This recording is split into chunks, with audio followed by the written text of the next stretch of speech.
قربنا من 3 مليون. صديق ليا باعت والبرنامج باعت 50,000 جنيه، يعني دخلنا على 3 مليون جنيه تبرعات من حضراتكم. برحب بشيخي واستاذي وصديقي واخي الشيخ خالد الجندي في القاهره اليوم. السلام عليكم ورحمه الله مولانا. وعليكم السلام ورحمه الله وبركاته. انت والساده المشاهدين اهلا بك. اسال الله عز وجل انه يتقبل منا ومنكم ويجعل هذه الايام ايام خير وبركه ويسر وفضل علينا وعليكم وعلى الامه الاسلاميه جميعا يا رب العالمين. اللهم امين يا رب العالمين. نورنا مولانا وحضرتك عضو يعني مؤسس الحمد لله في هذه الحلقات، ودعمك دايما لهذه الليله. احنا بنشكر قناه دي تي في انها سمحت ان حضرتك تبقى معانا. انا بقول للناس انه بالرغم ان ممكن الشيخ خالد الجندي ممكن يكون في قنوات اخرى، ولكن الاستثناء الوحيد اللي بيعمله الشيخ خالد انه يخرج من القناه اللي هو بيعمل فيها ويكون موجود في قناه اخرى هي ليله القدر. الحلقه اللي الشيخ خالد دايما بيبقى معانا يدعم معانا جمع التبرعات، وايضا من ناحيه اخرى لا يحرمنا الدعاء، وما احوجنا للدعاء في هذه الليله وفي كل الليالي. ولكن في هذا الوقت مصر محتاجه للدعاء ومحتاجه للرحمه ومحتاجه ان احنا ان شاء الله نتخطى هذه الازمه. اتفضل يا مولانا. ربنا ما يحرمنا من هذه الليله ابدا ما دمنا احياء. انا بس عاوز اقول للجميع ربنا يتقبل منا ومنكم. كل اللي نبدا بيه الكلام النهارده افتكروا حاجه واحده وفي منتهى الاهميه، افتكروا عدد الناس اللي وما حصلوش معانا الليله دي. افتكر عدد الناس اللي تركونا. ممكن معانا مفاجأة سارة جدا الحمد لله. وحاجة احنا مش متوقعينها. معانا سيادة الرئيس عدلي منصور. مساء الخير يا فندم. ما شاء الله ما شاء الله، اهلا وسهلا. سيادة الرئيس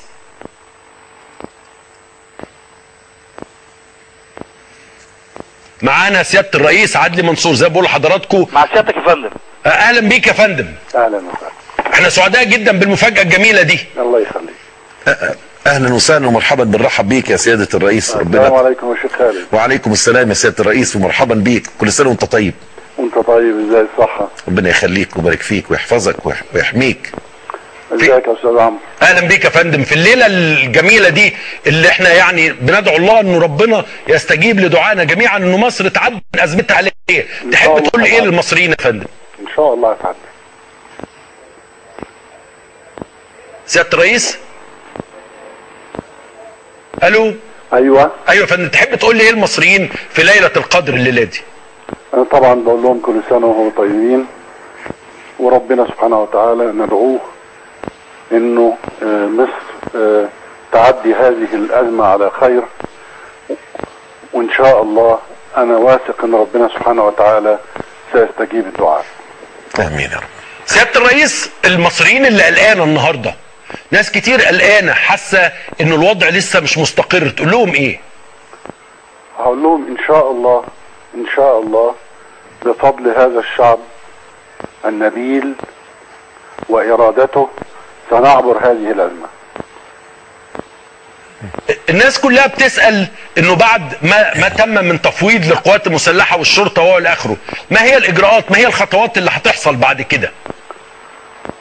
طبعا انا مش معقول هقول لك يا استاذ عمرو ما هي الخطوات بالتفصيل، لكن انا ارجو ان الناس تطمئن. الحكومة بكل مؤسساتها ستنزل على هذا التفويض، وسيروا بإذن الله تعالى ماذا ستفعل الحكومة. يعني حضرتك بتاعد الناس بأمن أكثر وبأمان أكثر في الأيام القادمة؟ إن شاء الله سيتحقق هذا الأمر. سيادة الرئيس، الناس برضو تريد أن تشعر أكثر بمجهود الوزارة وبعمل الوزارة، ويبقى فيه الشعار اللي هو بتاع يد تبني ويد تحمل السلاح، يعني انه يبقى فيه على الارض ايضا يروا انجازات اقتصادية وتطور اقتصادي. تقدر تقول للناس ايه في المجال ده؟ الحقيقة زي ما سيادتك عارف يا استاذ عمرو، الحكومة تتكون من وزراء اكفاء وعلى رأسهم الدكتور حازم ببلاوي، وهم بيعملوا ليل نهار في سبيل تحقيق الامن لمصر والتقدم الاقتصادي، وان شاء الله سيلمس الناس عن قريب ما ستفعله الحكومة. انا عارف ان حضرتك طبعا ما عندكش تفاصيل كتير في هذا المجال، ولكن الناس بتسأل هل سيتم فض الاعتصامات اللي موجودة، ولا سيتم التفاوض مع الناس دي بحيث انها تفض الاعتصامات لوحدها؟ اتركوا الامر للدولة بمؤسساتها، وبكل وسيلة اذا امكن فض هذا الاعتصام سلميا سنلجأ الى هذا. اذا لم يفض سلميا فالدولة لا يمكن ان ترى هذا الامر وتقف مكتوفة الايدي. سيادة الرئيس، هل الدولة بتتعرض لضغوط داخلية او خارجية لمنع التعامل مع العنف في مصر؟ هذا الكلام لا اساس له من الصحة. مصر ارادتها بيدها، لا تدخل من اي احد. وما ترونه الان من بعض الشخصيات الموجودة في القاهرة ليس بهدف الضغط على الحكومة ولا الضغط على الدولة. الدولة تملك قرارها بيدها ولا احد يملي عليها شيء. وما اقوله لك يا استاذ عمرو هو الحق والحقيقة. نحن نعطي فرص الحل السلمي كل الامكانيات. حضرتك يا فندم، احنا شايفين تفعيل مجلس الامن القومي. هل داخل مجلس الامن القومي في اعضاء منه بترفض فكرة فض هذه الاعتصامات؟ يعني هذا الكلام لا اساس له من الصحة. ما اعتقدش ان في عضو من اعضاء مجلس الامن الدفاع الوطني يرى هذا. انما المسألة ان احنا بنريد الا نرتكب او افعال تؤدي الى ضحايا كثيرة. الامر في غاية الخطورة، فعندما تأخذ الدولة قرارها ستنفذه في الوقت التي ترى انه مناسب. هل احنا بنتكلم على ايام ام اسابيع ام شهور؟ ان شاء الله لن يستغرق الامر كثيرا. بالنسبة لنا فكرة الرئيس المؤقت او الرئيس الانتقالي هي فكرة جديدة. هل ممكن حضرتك تشرح للناس ما هي واجبات هذا الرئيس؟ ما هي الاشياء التي يقوم بها؟ رئيس الجمهورية المؤقت هو رئيس جمهورية بيمارس كل صلاحيات وسلطات رئيس الجمهورية، انما لفترة مؤقتة. الفترة المؤقتة هي الفترة التي ننجز فيها خريطة الطريق التي وضعتها بعض القوى السياسية مع القوات المسلحة في الفترة الأخيرة. فإن شاء الله مهمتي أن أنتهي من تعديل الدستور بواسطة اللجنة التي شكلت، ثم لجنة 50، ثم بعد ذلك ندخل في الانتخابات التشريعية يعقبها انتخابات رئاسية، وبذلك تنتهي مهمتي وأعود إلى منصتي مرة أخرى. هل هناك أي احتمال للإفراج عن الرئيس السابق محمد مرسي؟ بغض النظر عن أسماء محمد مرسي أو غير محمد مرسي، كل من ارتكب جريمة سيقع تحت طائلة القانون، سيقدم إلى المحاكمة أمام قاضيه الطبيعي، فإن حكمت المحكمة عليه وأدانته سيدخل السجن، وإن برأته سيطلق سراحه. فبصرف النظر عن الأسماء، بصرف النظر عن المناصب، هي مسألة ليها علاقة بالقضاء، هو القضاء اللي هيقرر. نعم، ولا شأن للدولة. إنما حضرتك كرئيس جمهورية حضرتك غير مستعد لعمل عفو عن أي شخصية لا يتم محاكمتها. العفو لا يجيء إلا بعد أن تصدر العقوبة يا أستاذ عمرو. معلش يا فندم عشان نشرح للناس. العفو لا يجيء إلا بعد أن تصدر العقوبة. فيجب أن يحاكموا أولا، ثم يكون لرئيس الجمهورية التقدير بالعفو من عدمه. إن كنت أنا موجودا، وأنا مش هكون موجود إن شاء الله. لن تكون موجودة. طيب، بيقولوا يا فندم دلوقتي في خبر جاي إنه بيرنز ووزير خارجية قطر والإمارات هيقابلوا خيرت الشاطر. هل الخبر ده صحيح أو غير صحيح؟ يا أستاذ عمرو، أيوة فندم.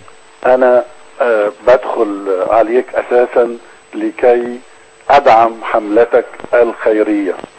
أنا بعد إذنك بتبرع ب20,000 جنيه مساهمة مني في هذه الحملة، تحفيزا للناس على الانضمام إلى هذه الحملة النبيلة التي تقوم بها.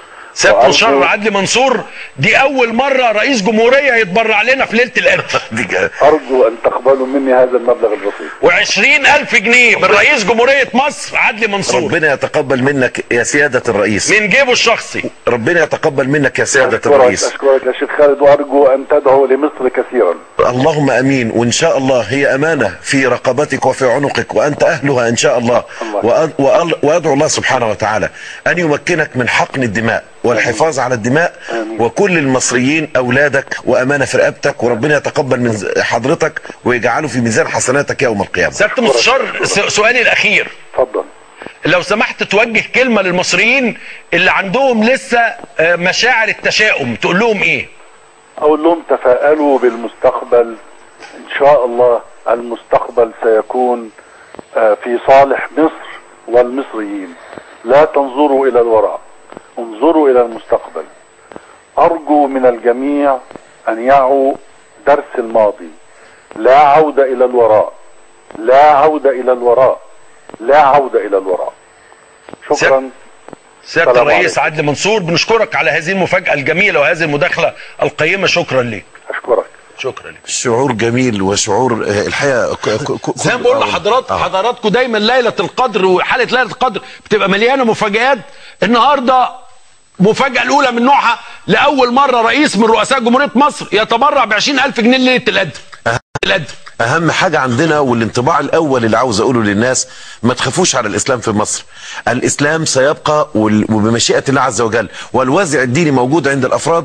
ومن قمة جهاز الدولة وادي رئيس الجمهورية، وسمعناه بنفسينا، لاصغر مواطن بيتبرع بجنيه او بيتبرع بدعاء او بيشارك بوجدانه وبقلبه. انا عاوز اقول احنا في اسعد حالاتنا الليله دي بهذه الليله المباركه. عاوزكم تفتكروا كويس قوي عدد اللي ربنا سبحانه وتعالى ما كتبش ليهم انهم يقضوا معانا هذه الليله المباركه. احنا دلوقتي في عطايا الله سبحانه وتعالى، ان احنا عشنا وادركنا هذه الليله اللي ما نضمنش احنا هنكررها ولا لا، هنشوفها تاني ولا لا. ربنا يطول اعمارنا واعماركم. انما لو كانت اخر ليله قدر انا وانت قعدنا فيها او عشناها، عملنا تبرع او صدقه تفضل لينا، هو ده اللي هيبقى ليك امتداد للعمل. قال رسولنا الكريم صلى الله عليه وسلم: ينقطع عمل المرء الا من ثلاث: صدقه جاريه، او علم ينتفع به، او ولد صالح يدعو له. هو ده اللي هيفضل لك، هو ده مزاد الخير، هو ده سوق البركه، هو ده سوق الجنه. هي دي سلعه الله عز وجل، السلعه الغاليه اللي ربنا سبحانه وتعالى بيعدها لاهل العطاء واهل المن واهل الجود واهل الكرم. انت مش هتكون اكرم من الله، لكن احنا في مزاد مع الله سبحانه وتعالى. على قد ما تقدر اعرف كويس قوي ان احنا لنا حسابين، حساب في الدنيا وحساب في الاخره. الحساب بتاع الدنيا هو حسابنا في البنوك الدنيويه ايا كانت هذه البنوك، انما حسابك في الاخره انا وانت هنكون في مسيس الحاجه اليه. تخيل حضرتك ان انت لما بتسافر من مصر بتروح لاي دوله في العالم، ايه اول حاجه بتعملها وبتكون متاكد منها؟ ايه؟ بتخطر البنك انك مسافر من الفتره كذا للساعه كذا، وبتعمل تحويل بعمله البلد اللي انت رايح لها، وبتتاكد ان كارت البنك اللي معاك شغال ولا لا، ومتاكتف ولا لا، وبتطمن على حسابك في البنك، وبتطمن على رصيدك. ليه؟ علشان لما تروح البلد دي ما تتسوحش، ما تضيعش 3-4 ايام اللي انت قاعدهم تلقى نفسك في حاله من حالات الكرب، ما تلاقيش رصيد او ما تلاقيش فلوس تصرف منها. هيبقى امر في منتهى الحرج. طب ليه ما بنعملش كده في الاخره؟ طب ليه ما بنحولش الارصده بتاعتنا يوم القيامه بين يدي الله؟ يوم تجد كل نفس ما عملت من خير محضره وما عملت من سوء تود لو ان بينها وبينه امدا بعيدا ويحذركم الله نفسه. المولى سبحانه وتعالى اللي حذر من عدم الانفاق وقال: ولا تلقوا بايديكم الى التهلكه. التهلكه الحقيقيه انك ما تقدمش لنفسك يوم القيامه عملا تقابل الله عز وجل به يوم القيامه. الحلقه دي يا جماعه حلقه فعل الخير، الحث على الخير، الدفع على الخير. اسعفوا آلاف المرضى اللي هم في حاجه الى هذا العمل. وما تفعلوا من خير يوفى اليكم وما يفعلوا من خير فلا يكفروه. يعني ربنا مش هينكره، مش هيتردم هيتحول لرصيدك يوم القيامة. هيتحول لرصيدك اما بدفع السيئات، هيتحول لرصيدك اما بتأمين الممتلكات، هيتحول لرصيدك اما بتأمين اولادك، هيتحول لرصيدك اما بتأمين صحتك، هيتحول لرصيدك اما بإجابة دعائك، هيتحول لرصيدك اما بنجاتك وانت على الصراط يوم القيامة، هيتحول على رصيدك اما يقربك من الله، هيتحول على رصيدك يوم تجد هذا العمل واقفا ينتظرك بين يدي الله سبحانه وتعالى. ربنا مش هيضيع هذا العمل بكل ما اوتيتم من قوة. يا جماعة احنا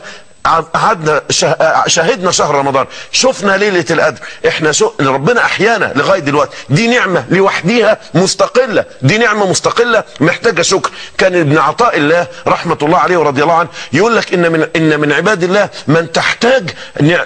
من يحتاج شكره الى شكر. ان ربنا سبحانه وتعالى جعلك من الشاكرين، دي محتاجة لوحديها شكر لله سبحانه وتعالى. دي اكبر نعمة، انك انت قادر على العطاء، ان انت اخرجت الدنيا من قلبك وجعلتها في يدك، ان انت قادر على المنح، ان انت قادر على التواصل مع الله سبحانه وتعالى، ان انت بتربي الصدقة، ان انت بتتعامل مع الله سبحانه وتعالى وانت واثق انك تتعامل مع الكريم والله الغني وانتم الفقراء.